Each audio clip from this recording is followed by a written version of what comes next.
A routine-obsessed gamer wolf dodges the mate bond to protect his perfectly optimized life, until the pull leads him to a fellow werewolf with a Twitch channel who's determined to prove that love can be co-op, not a time sink. There are only 3 things in life I take seriously: my KD ratio, cable management, and not getting roped into pack politics. I have a perfectly dialed-in gaming cave that smells like pine, and I live alone above Moonshot Games, the only shop in Misty Vale where you can buy a plush capybara and a set of glow-in-the-dark D20s in the same transaction. Perfect. Peaceful. Wolf Bachelor bliss. Not because I hate love. I love love. At a tasteful distance where it can't rearrange my desk. I'm 28, a werewolf with a soft spot for limited edition keycaps, and I live in Misty Vale, a town that's 40% supernatural, 60% human, and 100% into themed Thursdays. The zoning board is chaired by a Kelpie. Our librarian's a witch who hexed the copier so it stops eating resumes. The vampire barista refuses mornings. It's all very civilized. We RSVP to potlucks with our species so people label the steak correctly. My wolf, Rowan, thinks my no-mate stance is dramatic. He's wrong. It's pragmatic. Mating means calendars with shared color codes and conversations about throw pillows. It means someone witnessing me at 2 a.m. whispering in a graphics card like it's a houseplant. I am a creature of habit and high refresh rates. I would like to keep both. Destiny hears that, stretches her back, and goes, "Oh?" I smell her before I see her. Cinnamon cereal, warm hoodie, and the faint, fizzy scent of new electronics when a console wakes up. The pull hits me in aisle 3, between pastel keycaps and kettle chips. My spine goes electric. Rowan lifts his head in my ribcage. "Mate." "I absolutely not," I whispered, ducking behind a tower of kettle chips like a grown adult. "We are retired from destiny, we live alone, we have lumbar support." "Don't look at me like that." My wolf, Rowan, yes, I named the reprobate part of my soul after a tree because he thinks he's very majestic, whines in my head. "Claim her," Rowan says, very patient. "I will claim these sour gummies and my autonomy." Every nerve in my body lights up like a raid boss just spawned. We are happy, we have a routine, claiming a mate means schedules, coordinated calendars, sharing the last slice of pizza. Footsteps. "Hi," a voice says, right behind me. Not the cashier, not Theo, my best friend and the pack's unofficial chaos coordinator. This voice is new, bright, curious. "Do you know if these are good?" she asks, lifting the bag of house-brand kettle chips. She's got a lavender hoodie, messy ponytail, streaming ring light glow even without a ring light, and eyes that do terrible, generous things to my pulse. My mouth opens, closes. Rowan howls in the background like a frat house siren. "They're crunchy," I say, and congratulate my tongue for its PhD in eloquence. Strong endorsement. Her eyes are bright. Her voice lands soft and low with a laugh hovering like a secret. "I'm Holly. You work here?" "I live above," I say, which is not an answer. "I mean, I help sometimes. I'm Wade." Her eyes slide over the shelf, then up to me again, amused. "You okay? You look like you lost a boss fight." "Just allergies," I lie to my mate. "Slick move, Wolf." "Pollen. Very pollen outside." Her smile is kind. "Hope they calm down." She waves the chips. "Crunchy, right?" "Very crunchy," I say hoarsely, and watch her go. Rowan practically throttles me from the inside. "Follow. Claim." "We can't," I hiss when she's at the counter. "We are on a schedule. Game night with the guys, also the big one, the one that's lived in my head since I watched couples in this town go all in on bonding and then forget what made them fun. Mates mean compromise. Compromise means fewer raids, fewer builds, less me." "You are ridiculous," Rowan informs me, more offended than usual. "A mate is not a job. Tell that to the calendar invites." She pays, thanks the cashier with a little salute, and pushes out into the late afternoon light. I do not follow. I text Theo instead, because I need reinforcement. Me. Disaster. I met my mate in snacks, and I did a murder on the concept of cool. Thea, LFG, let's find girl. No, we are not finding, we are avoiding. I am a conscientious objector to destiny. Oh, LOL. Okay, Romeo, see you at land night. Bring chips, crunchy ones. I buy 2 bags. I go upstairs to my apartment, which is all warm wood and exposed brick, and a desk that looks like a spaceship decided to land and stay. I lean against the door and breathe. The scent still clings to me, a polite haunting. Rowan is quiet, but not happy. He's thinking in that patient, irritating way that means he'll bring this up later when I'm trying to beat my speed run. Don't start, I say, powering up my PC. We'll reevaluate in like a year. It's not like I'll ever see Holly again. Misty Vale is small, sure, but I'm a professional hermit. Fate hears me and laughs. I was raised polite, but there are limits. When your bones hum like someone struck a tuning fork in your sternum, politeness makes room for curiosity. The pull hits me by the keycaps. Cinnamon meets pine, hoodie meets hoodie. And Sable, my wolf, sits up in my chest like a gremlin king being offered a crown. Mate. I'm aware, I murmur, stepping past the sour gummies. The man attached to the scent is tall and startled, all big eyes and careful hands, clutching a bag of candy like a flotation device. He ducks behind chips in a move so adorable I feel my ovaries laugh. Double back, Sable orders. Confirm make and model. You're a menace, I tell her, and do exactly that. Do you know if these are good? I ask, holding up kettle chips as if my question is about food and not physics. Up close, he smells like pine needles and the inside of a really good hoodie, plus a clean electronic hum I can't place. He stares at me like he's trying to solve a puzzle without losing pieces. They're crunchy, he says, and my smile answers for me. Perfect. I leave because if I stay, I might announce myself like an auctioneer. Good evening, sir. My wolf would like to subscribe to your newsletter. Outside, dusk turns the sidewalk into something from a postcard.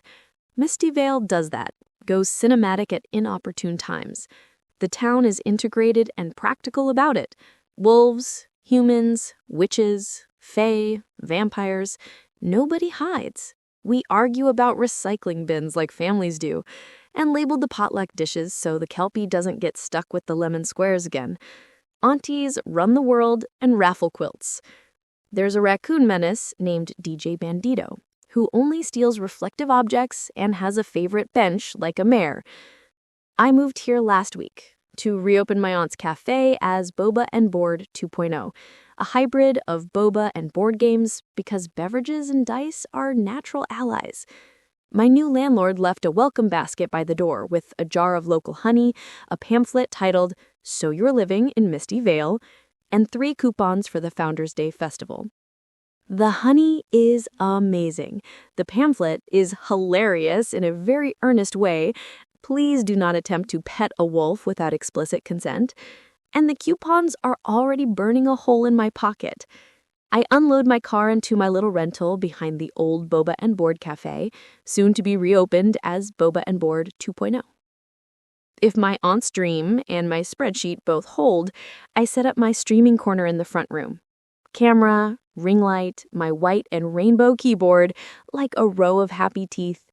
The internet guys came 2 hours early, which is a miracle, which I assume has something to do with the Pack Alpha's glare. And I've got a 300-up line that makes my city friends cry, which means I can go live. My channel isn't enormous, 140K followers, and a chat that behaves itself because I ban jerks with a smile. But it's mine. Lunabyte has paid my rent for a year, let me eat cereal at noon, and given me a place to be loud about cozy games and epic boss fights without someone at a day job telling me to be quieter. Moving to Misty Vale was a risk, but people love small towns and wolves and cinnamon buns, or so I am repeatedly informed by my audience and the internet. I go live with a cheerful chime. Hey, Bite Brigade, it's Luna. New lair? Who dis? I wheel back to show the space. Twinkle lights, shelves with plushies, a plant I will probably murder in 2 weeks. Chat explodes. I stream as Lunabite. Cozy games, cooperative chaos, secondhand tutoring for shy teens who want a place to be weird and welcome. My chat can smell romance from orbit, which is why I do not tell them that my ribs just feral hummed. Not yet. When I'm offline, I walk to Moonshot Games for more cable clips and sip tea from my paused my game to be here mug because I am the kind of person who buys her own merch. I do see a flyer for Misty Vale Land Night every Thursday at the community center with a graphic that looks like a wolf paw clicking a mouse. My aunt calls. How's the nest? Great. Internet is a lightning bolt. People are nice. Wolves seem extremely organized. Good, Aunt Hannah says in her sing-song voice. You'll come to dinner Sunday. I'll invite the pack matriarchs.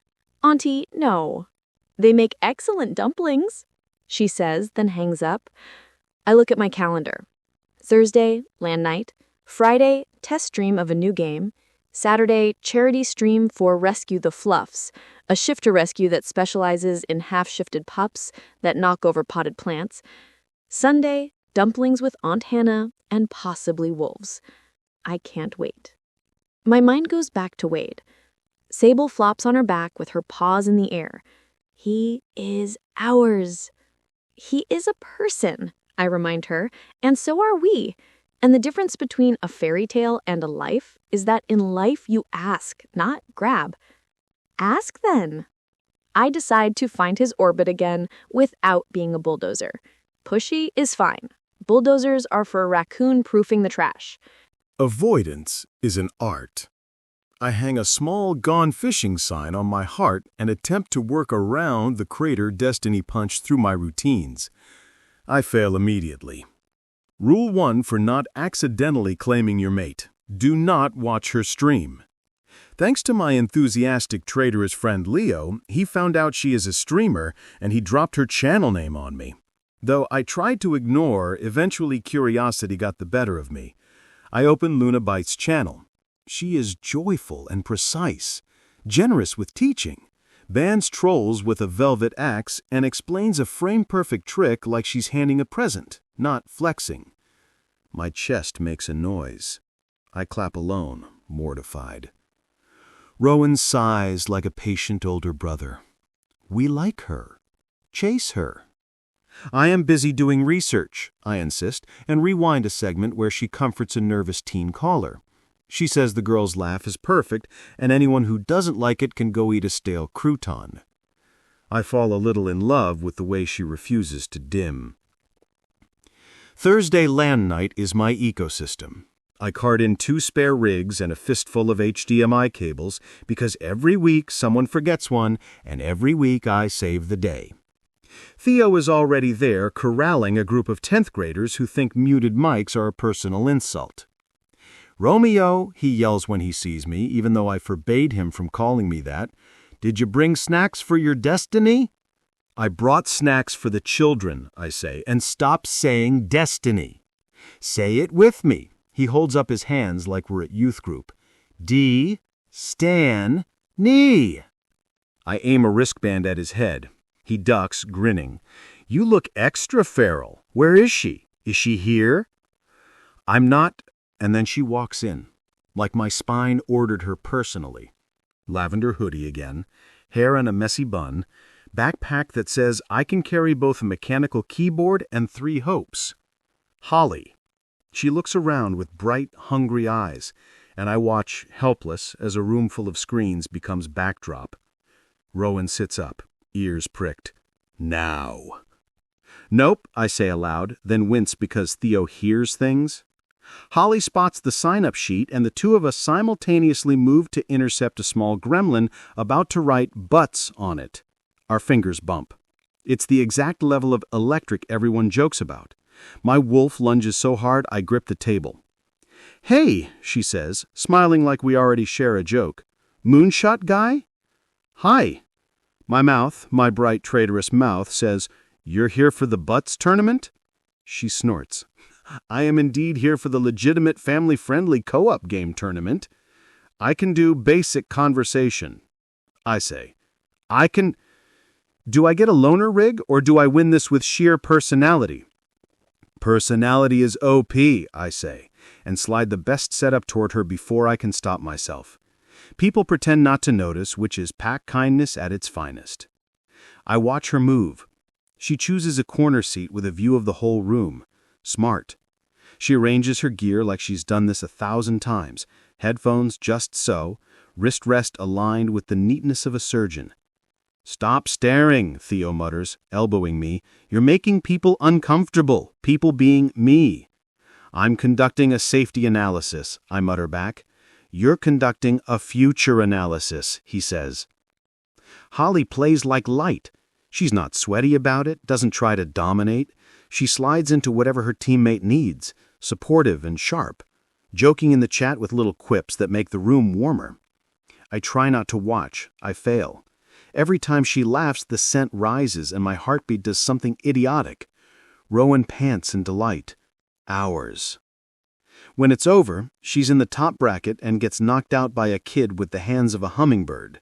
She high-fives him. He glows. "Good game," I say when she wanders by the water table. "You make space. That's rare." She tilts her head. "You watch people, don't you?"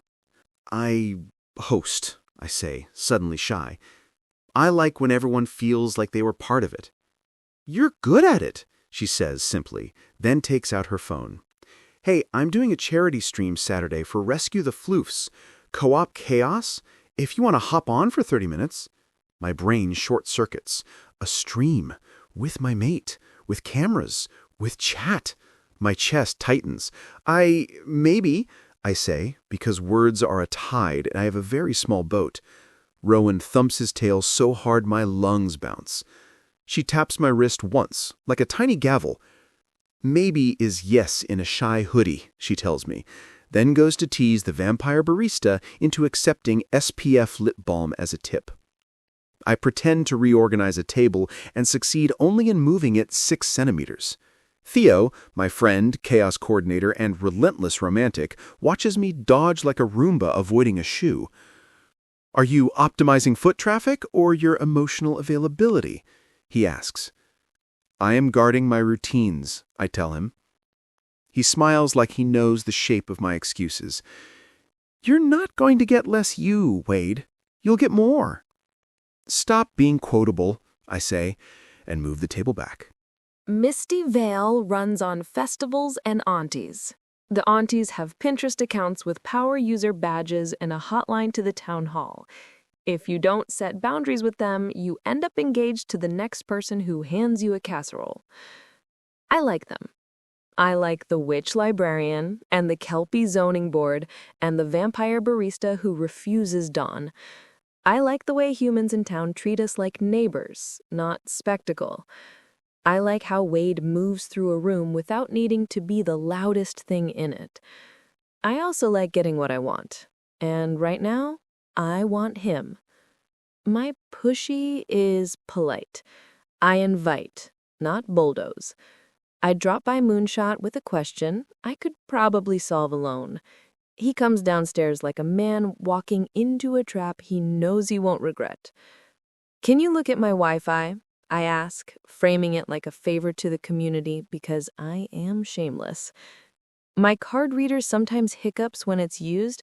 I'd like to have it not charge Mrs. Green for 3 dumplings when she orders 6. "I will protect the dumpling economy," he says, and follows me to Boba and Board 2.0.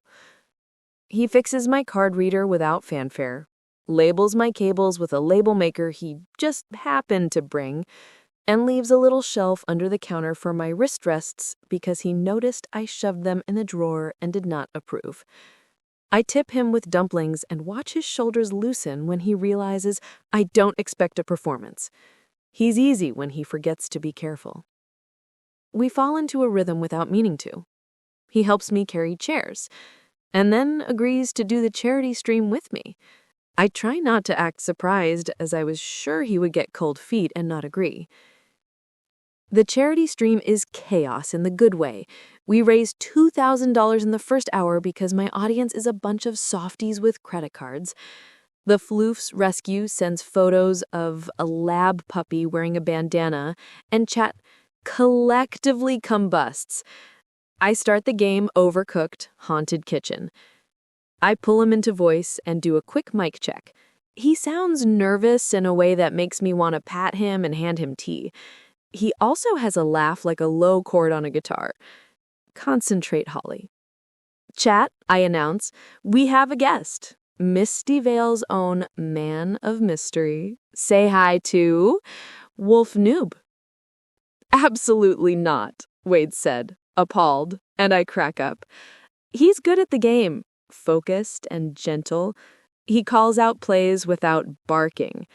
When I burn a ghost soufflé so badly the fire alarm in the game cries, he says, "We're just tenderizing our pride." And chat spams hearts. What made you move to Misty Vale? I ask, between rounds. I didn't, he says, and I can hear the smile he's trying to suppress. It's simple. We have festivals. We have a raccoon that steals glow sticks during the 4th of July parade and becomes a rave. It's good. You like simple. I like routine, he says softly. I like knowing I'll be at LAN night and that Theo will forget an HDMI and that I'll have one. I like building kits, speed runs. I like being left alone with something until I make it sing. Same, I say, and realize it's true. The city was loud and sparkly and lonely. Here it's quiet loud. The kind that makes space for the parts of me that work best alone and the parts that light up around people. But I also like when routine surprises me. Oh, he says, very softly, like a thought finally clicked. Yeah. We do too well. We set the best time the charity streams had yet, and chat decides to ship us with a ferocity that would make a Hollywood PR team proud. I log off that night feeling buzzy and warm, like I walked home under twinkle lights. I DM him after. Thanks for playing. You were fun. If you ever want to collab again, I'll pay you in kettle chips. He leaves it unread for 2 hours, which is, frankly, rude. Then, Wolf Noob. I had fun. Thank you. Also, the chips are crunchy. I grin at my ceiling until I fall asleep. The night after the stream, I dream I'm sitting in the forest with my PC on my lap, cables growing like roots into the soil, and Holly across from me with a controller like a moon in her hands. A deer wanders by wearing a headset. The universe is unsubtle. When I wake up, it smells like cinnamon cereal. I sit up too fast and slam my shin on my coffee table. Hi, Theo says, from my kitchen, because he has no boundaries. He's making pancakes. There is a bag of kettle chips on the counter, like an altar offering. How did you get in? You gave me a key after I rescued your GPU from the brink of whatever you were doing with it. He flips a pancake. How was your date? It wasn't a date, I say, but quietly. It was a charity stream, and it was... My wolf stretches in a lazy circle. Good, he says, smug. It was good, I admit. Theo puts a pancake on my plate, then leans on the counter. So, next steps. None. I say, we are maintaining boundaries. I can be her friend, I can be her mod, I can... Or, Theo says, you cannot lie to yourself. I eat a bite of pancake angrily. It's excellent, and I hate it. Claiming a mate means changing my life. I like my life. Theo's face softens. I know you do, but you won't stop liking builds. You won't stop liking speedruns. You'll just have someone to hand you the tiny screws when you drop them. I picture that. The image refuses to leave. What if I lose time? What if you gain more of the good kind? Not the kind where you fall into a hole and look up and it's dark and your back hurts. The kind where you look up and there's someone who says, "You've been sitting like a shrimp for 3 hours. Let's walk." And you don't want to throw something because it's them. It's a nice thought. It also scares me. I am a man with a castle made of habits. I do not want to watch it fall, even if it becomes a bigger castle with better lighting. That afternoon, I wander into Boba and Board 2.0 under the guise of needing a drink. The space is still half in progress, shelves dusted, the chalkboard menu half written in careful looping script. Holly is behind the counter, hair in a messy bun with a pencil stuck in it. She brightens when she sees me, and I think I die and am immediately resurrected. "Moonshot," she says. "What can I get you? We have boba-adjacent things, since we're still waiting for the new machine, or an iced tea, or water, or air." "I will take air," I say, then wince. "I mean, iced tea is great. Also, you were amazing yesterday?" She beams. "It was fun, and we raised a lot for floofs. The puppies will eat and chew slippers," which is the goal. She pours tea with the confidence of a person who has served liquids before. "Hey, I'm doing a test stream of a new co-op farming game Friday. It's low stakes. You could show up and plant turnips." I open my mouth to say yes. The door opens. Mrs. Green, who is not exactly the alpha, but is definitely the grandma who runs this town, sweeps in a floral dress and wolf earrings. "Holly, darling," she sings, "I brought you the Food Handler's Guide and 3 invitations to the Founders' Day planning meeting. Oh, Wade!" Her gaze lands on me like a laser pointer. "How's your heart?" "It's a muscle," I say, which is both true and useless. She pats my cheek. "You should bring your missus to the festival this year." "I don't have a—" I start, but she's already moved on like a benevolent hurricane. Holly laughs behind her hand. "Is she your aunt?" "She's everyone's aunt. She can compel men to wear sweaters." Holly leans her elbows on the counter. "Would you go to a festival with someone if you liked them?" The space between us vibrates with a possibility I am not brave enough to reach for. "I am not a festival person," I say, finally, and then hate myself. She nods like she gets it, but the shine in her eyes dims a fraction. "Okay, no worries. Turnips Friday?" I say yes. I mean it. I leave. I panic. I invent 3 chores. Do none of them. Friday, I do not show up. I watch the VOD later with the desperate self-loathing of a man who knows he made the wrong call. Holly is still effervescent on stream, but there's a microscopic wobble when she says, maybe he got kidnapped by dumpling aunties. My wolf whips around, furious. "Coward!" I know.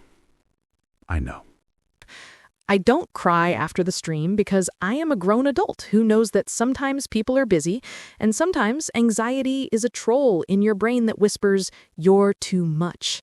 I eat dumplings with Aunt Hannah and let her talk about her new hobby. I make candles that smell like emotions. Then I go home and sit on the floor and wish the room didn't suddenly feel so big. The next morning, I do what I do best. I keep going. I plan menus for Boba and Board 2.0. I draw a logo. I schedule Founders Day content because this town loves a festival like cats love knocking pens off tables. I'm halfway through a thumbnail that says, "I moved to a werewolf town and all I got was this land night," when there's a knock. I open the door. Wade stands there holding a controller like an apology. "I'm sorry," he says before I can decide if I'm going to make him work for it. I panicked. "Okay," I say. "It's honest. It's not enough." He takes a breath that looks like effort. "I am a creature of habit. I don't like when things change. I saw you and my brain went, 'We will have to share our snacks forever,' and spiraled. It's stupid. I'm sorry I hurt you." The honesty hits like the first sip of a drink you didn't know you needed. You didn't hurt me, I say, then stop myself. You disappointed me, which is worse because it means I thought you were someone who wouldn't.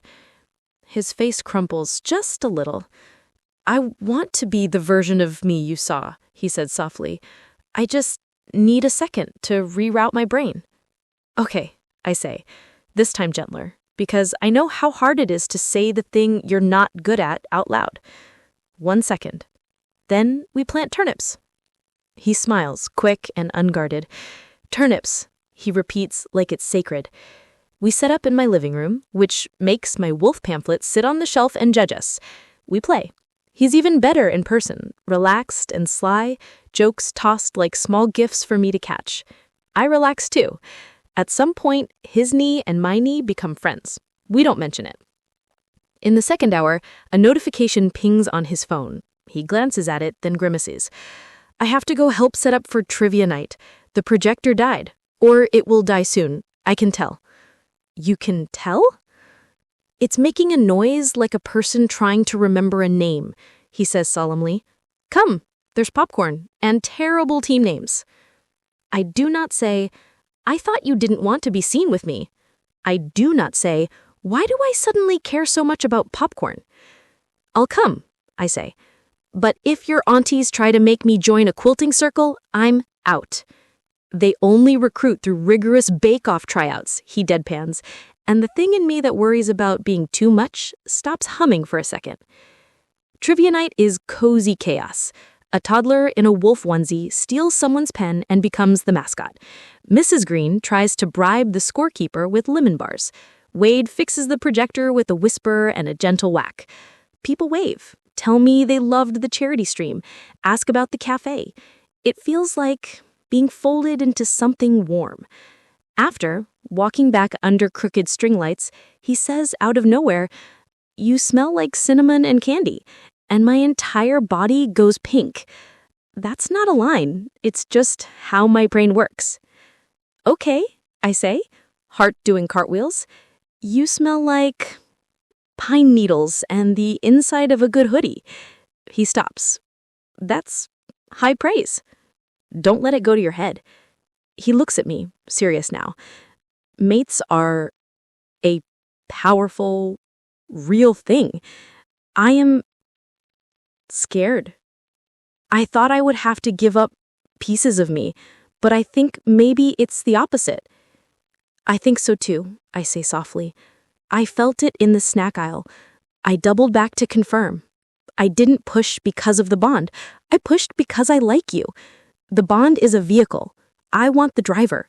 You can keep your gamer life. I have my stream life. We can compare notes.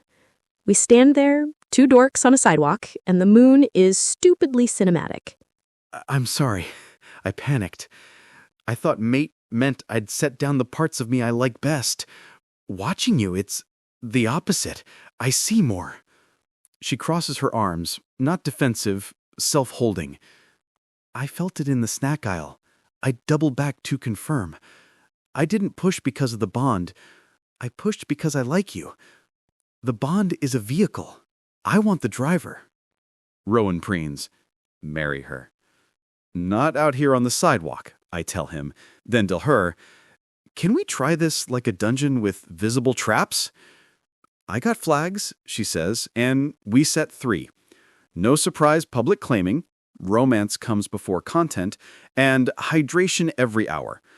I failed the last one immediately. She bunks me on the forehead with a water bottle cap and tells me to go to my corner and think about what I've done. We talk about claiming. In Misty Vale, the pull is real, but choice is sacred. Claiming is private and quiet and yours. We agree we'll know when it's right. The next days feel like practice for a life. I show up on her stream, not as content, but as a person, passing her a glass of water when she forgets she has a body. She shows up at LAN and hands out dumplings to volunteers. She watches me run a room and later tells me I don't boss, I orbit, and people fall into rhythm and think it was their idea. I tell Theo I'm doing something public on Founders Day, and he screams into a cushion. He is dramatic. He also brings a stage. The aunties call Founders Day their Super Bowl. They wear sequined wolf jackets and carry clipboards like scepters. The town square becomes a night market, booths with local honey, knitted tail warmers for winter shifts, and a pin the tail on the alpha game I refuse to endorse but cannot stop laughing at. Boba and Board 2.0 hosts a hydration station sponsored by Aunties Incorporated. Timers bark at people to drink water. People obey because everyone knows the aunties can summon your mother with one text.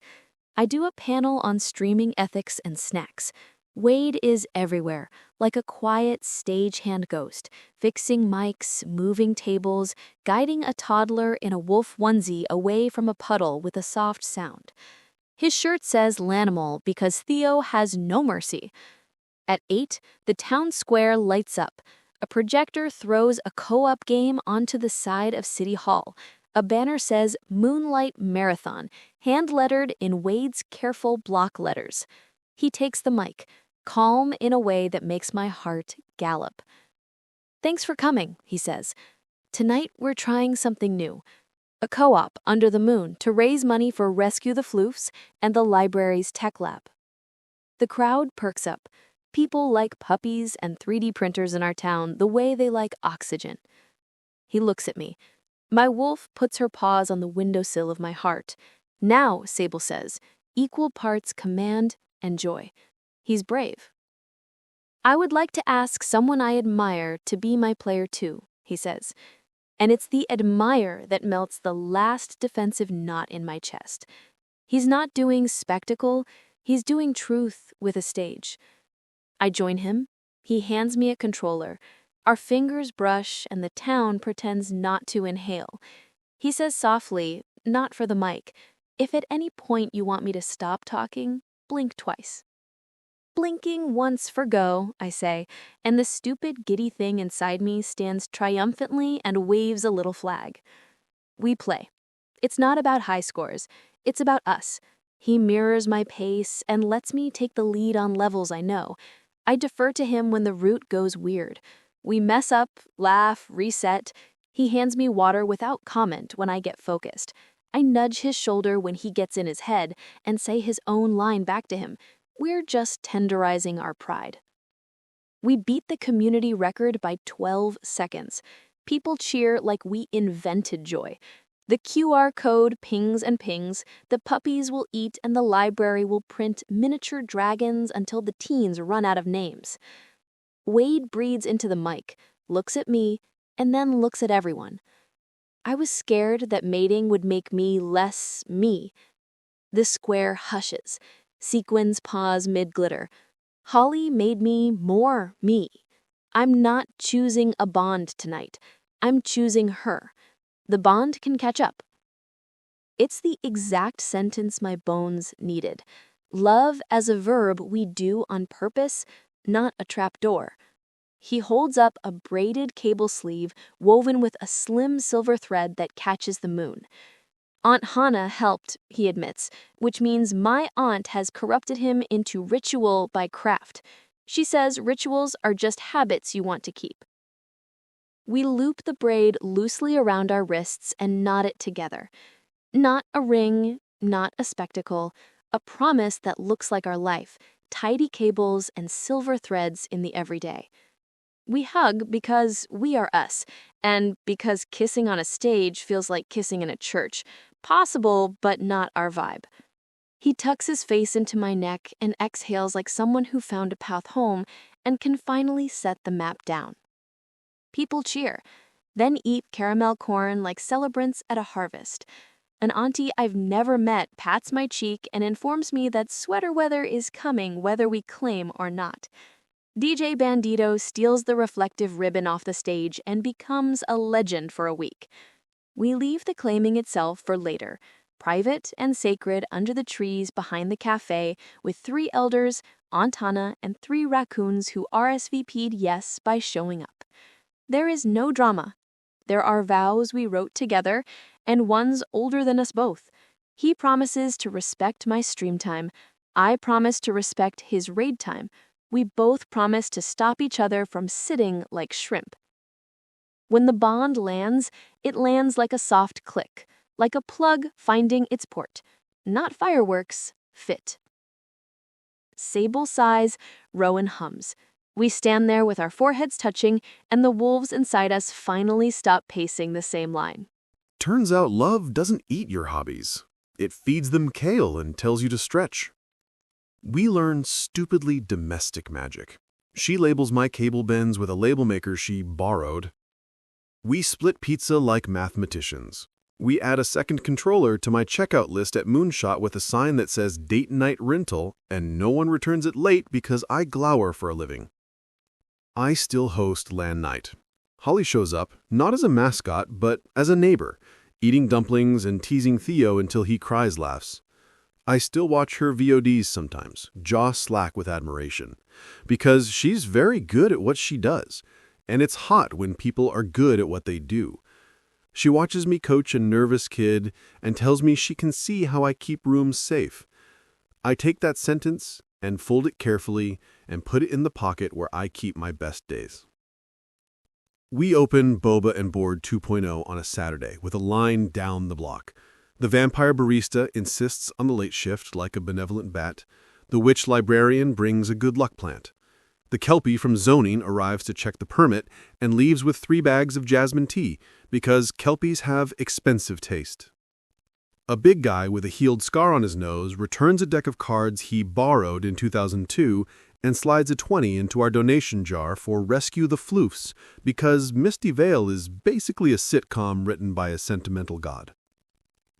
We build a little shelf of board games labeled First Date Friendly with cooperative titles only and a sign that says Teamwork Attractive. Couples linger over dice, friends learn they like the same kind of puzzles, an auntie hands everyone a sweater, and nobody argues. People still ask about the cable braid vows. We tell them what we told ourselves. Rituals are habits you want to keep. We keep them.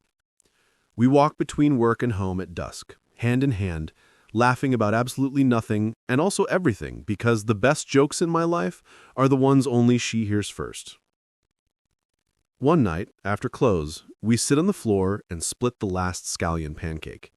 I remember the man hiding behind chips and want to pat his hair and also shake him. I don't hate him. He got me here by being terrified and honest in equal measure. You're thinking whatever you're thinking, Holly says, nudging my knee with hers. Tell me or I'll make up a story and it will be outrageous. I like my life, I say simply. I like that it has you in it. She pretends to consider. Pros include dumplings, raccoon drama, and a man who knows the correct orientation of USB on the first try. Cons include nothing. We laugh until we tip sideways on the couch. Our wolves perk up and then quiet, happy finally to not have to shout. You'd think the best part would be the big vows under the trees. That was very good, but the part that keeps shining is stupidly small.